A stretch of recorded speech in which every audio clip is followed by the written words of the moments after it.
അസ്സലാമു അലൈക്കും. വടക്കം പറവൂരിൽ ഒരു യുവതി അലോപ്പതി പ്രസവത്തിൽ അപകടപ്പെട്ടു അല്ലെങ്കിൽ മരണപ്പെട്ടു. അതൊറ്റപ്പെട്ട സംഭവമൊന്നുമല്ല. നൂറുകണക്കിന് പ്രസവവുമായി ബന്ധപ്പെട്ട മരണങ്ങൾ പലപ്പോഴും അലോപ്പതി പ്രസവത്തിൽ സർവ്വസാധാരണമായി നടക്കുന്നതല്ലേ. പക്ഷേ ഇവിടെ എന്താണ് പ്രശ്നം? ഇവിടെ പ്രശ്നം അലോപ്പതി പ്രസവത്തിൽ പിഴവ് സംഭവിച്ചു എന്ന് ബന്ധുക്കൾ ആരോപിക്കുകയാണ്. അപ്പോൾ ആ സിസ്റ്റത്തിനെതിരെ അല്ലെങ്കിൽ ആ സ്ത്രീക്ക് നീതിക്ക് വേണ്ടിയിട്ട് ആ ബന്ധുക്കൾ മുന്നോട്ട് പോകുകയാണ്.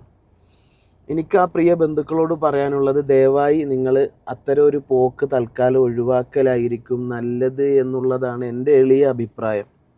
അത് വേറൊന്നും കൊണ്ടല്ല, അലോപ്പതി പ്രസവം അപകടമാണ് എന്ന് അലോപ്പതിക്കാർ തന്നെ പറഞ്ഞ് ഒപ്പിട്ട് വാങ്ങിയിട്ടാണ് അവിടെ റൂമിലേക്ക് പലപ്പോഴും കയറ്റുക. അങ്ങനെ നിങ്ങൾ ഒപ്പിട്ട് കൊടുത്തിട്ടുണ്ടെങ്കിൽ പിന്നെ അവിടെ നിങ്ങളൊരു നിയമ പോരാട്ടം നടത്തുന്നതിൽ എന്തെങ്കിലും അർത്ഥമുണ്ട് എന്ന് തോന്നുന്നില്ല. അലോപ്പതി പ്രസവത്തിൻ്റെ വ്യാപകമായ അപകടങ്ങളാണ് പലപ്പോഴും ഇന്ന് ഓരോ കുടുംബത്തിലും കുറഞ്ഞ എണ്ണം മക്കളെ ഉള്ളൂ എന്നുള്ളത് ആർക്കാണ് അറിയാത്തത്.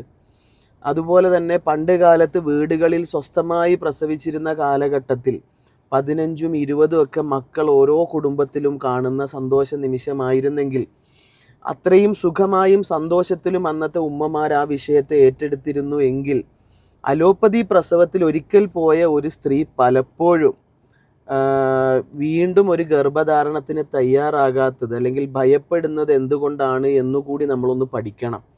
പിന്നെ അലോപ്പതി പ്രസവത്തിൻ്റെ മാരക ട്രാപ്പ് ഏത് ഭാഗത്താണെന്ന് കൂടി മനസ്സിലാക്കിയാൽ കുറച്ചും കൂടി അത്തരം അപകടങ്ങളിൽ നിന്ന് ഒഴിവാകാൻ സൗകര്യമായിരിക്കും.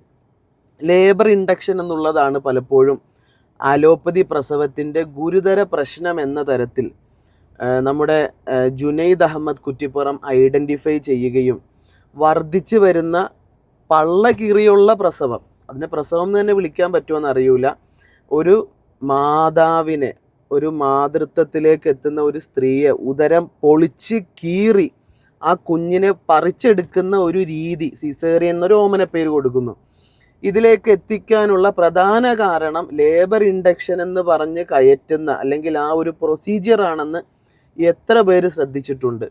അപ്പോൾ അങ്ങനെ ഒരു ഡേറ്റ് ഹോസ്പിറ്റലുകളിൽ നിന്ന് കൊടുക്കുകയും ആ ഡേറ്റിൽ വേദന വന്നാലും ഇല്ലെങ്കിലും പ്രസവിപ്പിച്ചെടുക്കാൻ വേണ്ടിയിട്ട് ലേബർ ഇൻഡക്ഷൻ എന്ന പേരിൽ മരുന്നുകൾ കയറ്റുകയോ മറ്റു പല മെത്തേഡുകൾ ചെയ്യുകയോ അമ്നിയോട്ടിക് ഫ്ലൂയിഡ് പോകാൻ വേണ്ടി അവിടെ സ്വൈപ്പ് ചെയ്ത് ഒരു സ്ത്രീയെ വളരെ അപകടം പിടിച്ച പ്രൊസീജിയറുകളല്ലേ ഈ ചെയ്യുന്നത്.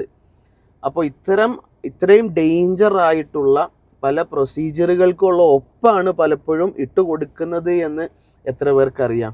അപ്പോൾ കോർപ്പറേറ്റുകൾക്ക്, ചൂഷകർക്ക് ചൂഷണം ചെയ്യാൻ കിട്ടാത്തതിൻ്റെ പക പോക്കലാണ് പലപ്പോഴും വീടുകളിലെ സ്വസ്ഥമായ പ്രസവത്തെ വല്ലാതെ എന്തോ പർവ്വതീകരിച്ച് മാധ്യമങ്ങളിൽ ചർച്ചയാക്കുന്നതും അതുപോലെ പൊള്ളയായ കണക്ക് കാണിച്ച് വീട്ടിൽ പ്രസവം എന്തോ അപകടമാണെന്ന് പറയുന്നതും വളരെ ഒറ്റപ്പെട്ട ഏതെങ്കിലും മരണങ്ങളെ എടുത്തു വെച്ചിട്ട് അലോപ്പതിയെ വെള്ള പൂശുന്ന തരത്തിലേക്ക് പത്രമാധ്യമങ്ങൾ പ്രവർത്തിക്കുന്നത് ഫണ്ടിന് വേണ്ടിയിട്ടല്ലേ, പൈസയ്ക്ക് വേണ്ടിയിട്ടല്ലേ? നിങ്ങളൊന്ന് ആലോചിച്ച് നോക്ക്.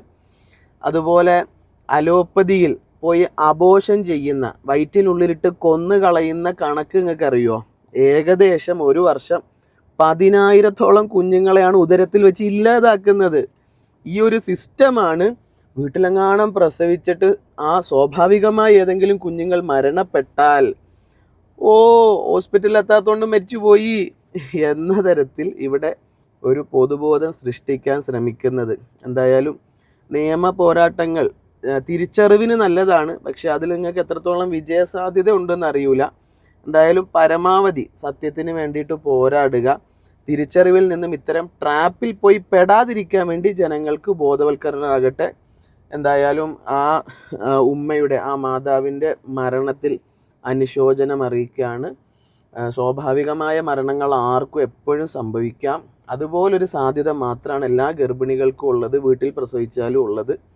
ഹോസ്പിറ്റലിൽ പോയിട്ട് അപകടകരമായ മരുന്നുകൾ ഉള്ളിൽ കയറ്റി കൊല്ലപ്പെട്ടാൽ എനിക്ക് കൂടുതലൊന്നും പറയാനില്ല. എന്തായാലും ടേക്ക് കെയർ. Be safe. പഠിച്ചിട്ട് മാത്രം, മനസ്സിലാക്കിയിട്ട് മാത്രം, ഉറപ്പ് വരുത്തിയിട്ട് മാത്രം ഓരോ ട്രാപ്പിലേക്കും പോയി ചാടുക.